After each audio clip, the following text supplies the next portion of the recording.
The man who had been shivering stopped. One moment his teeth were knocking together hard enough to hear across the room. The next, nothing. He sagged against the wall while the woman beside him kept one hand on his shoulder and whispered his name. Nobody moved. Nobody wanted to say anything. Then she leaned closer to his face, and he opened his mouth and ripped her nose off. The scream tore through the room. He came up on top of her, chewing while blood poured over her mouth and chin. People woke up screaming. Someone kicked over the oil lamp, and suddenly nearly 200 frightened people were trying to reach one doorway in complete darkness. Someone fell under the crowd. I heard something crack beneath a boot, followed by a woman screaming that her child was down there. People hammered against the barred door, shouting for whoever was outside to open it, while somewhere behind us, that wet chewing sound continued. Something warm splashed across the back of my neck. I turned and saw the woman with no nose standing again. Blood bubbled through the ruin in the middle of her face as she stumbled toward us. A man grabbed her arm. She caught his thumb between her teeth and tore it off at the joint. He stared at his hand, then at me like I might explain where his fucking thumb had gone. I grabbed the stool and smashed it across her face. One leg snapped free, and she kept coming until I drove the jagged end through her eye. She dropped to the ground. "The head!" I shouted. "Destroy the head!" The door finally opened, and everyone surged through. So did the sickness. By the time I reached the courtyard, the castle was already coming apart. Lord Edric stood near the well with a handful of men at arms trying to force people against the wall. But nobody knew who was sick anymore. The stable doors burst open and a horse came through with blood smeared across its chest. Oswin came after it. Brother Anselm had locked him away after the bite. Somehow he'd gotten loose. The wound on his arm was black around the edges, and his beard was soaked red where he'd chewed through his own tongue. He saw the nearest stable boy and ran at him. The boy froze. Oswin hit him hard enough to drive them both into the mud. He buried his teeth beneath the boy's jaw and pulled. The throat opened. Blood sprayed across Oswin's chest, while the boy kicked beneath him, both hands clamped uselessly around his neck. Harold swung his sword into Oswin's shoulder. The blade struck. Oswin turned toward him with the sword still buried in his body, and Harold managed one very quiet "shit" before I snatched up a fallen spear and drove it through Oswin's mouth. The point punched out behind his skull. He stood there for one strange second with the shaft between his teeth, then slid backward off of it. Harold looked at me, You took your fucking time. You're welcome. The stable boy was still moving behind him. Brother Anselm knelt beside the boy, saw the wound, and said nothing. There was nothing to stitch. The next turning happened near the kitchens, then another at the well, then 3 beneath the eastern stairs. People who had come through the gates looking tired hours earlier began dropping where they stood. Some stopped breathing.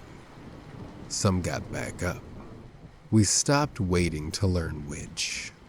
Edric ordered weapons handed to anyone who could hold one.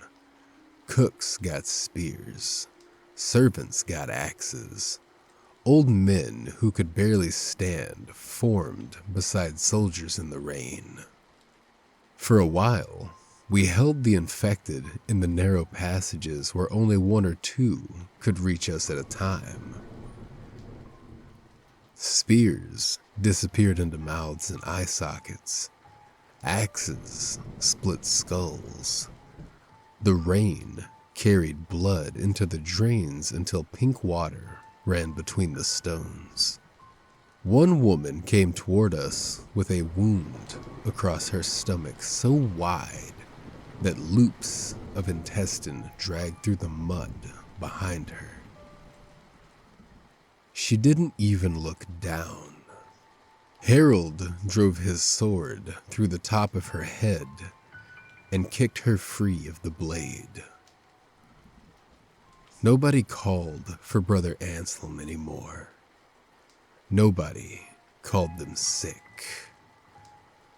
We called them dead.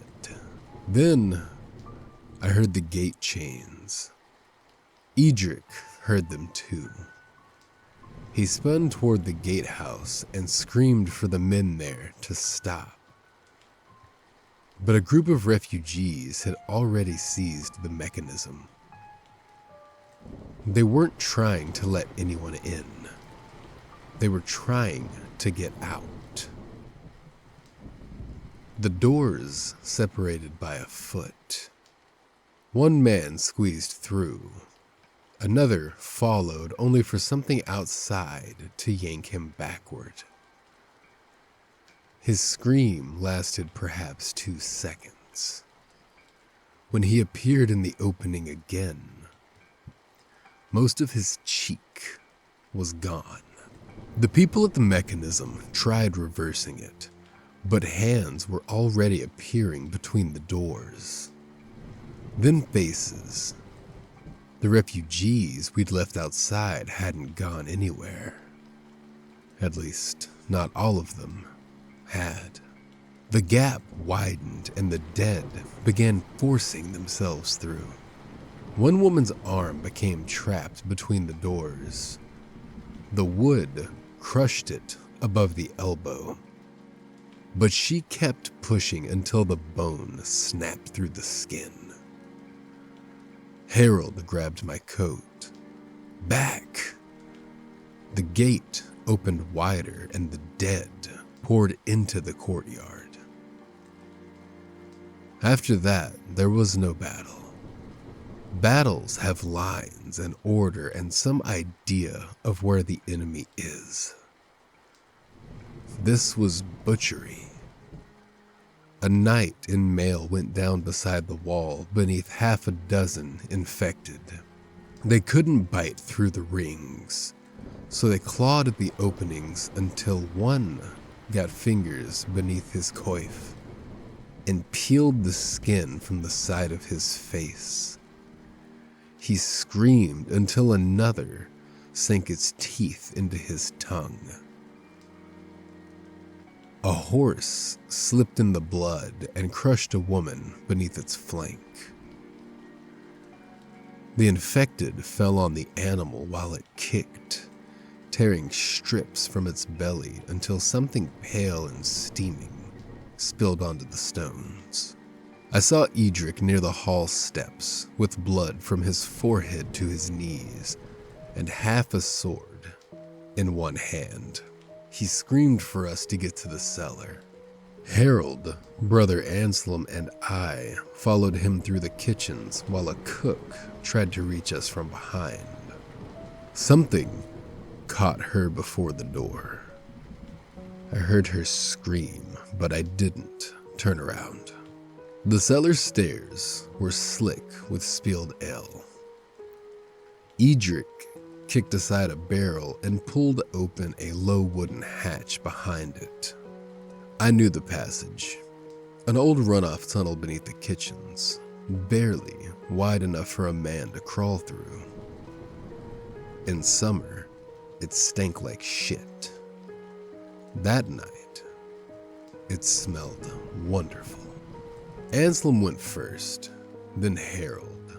I dropped to my knees, but Edric stayed where he was. I told him to move.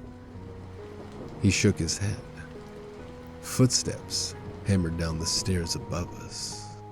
Too many to count. He still had half a sword in his hand. And when he told me to go, I understood. I hated that I understood. I crawled into the tunnel. Behind me came the sound of steel striking bone, and then a scream. We crawled until the shouting became distant, then until we couldn't hear anything at all. We came out beyond the ditch sometime before dawn. 3 of us, me, Harold, Brother Anselm. The rain had weakened down to a mist, and from the field we could see fire glowing behind the castle windows. Figures wandered along the battlements. Others fell from them. Then the bell began ringing. A man appeared in the bell tower, fighting with someone I couldn't see. He vanished.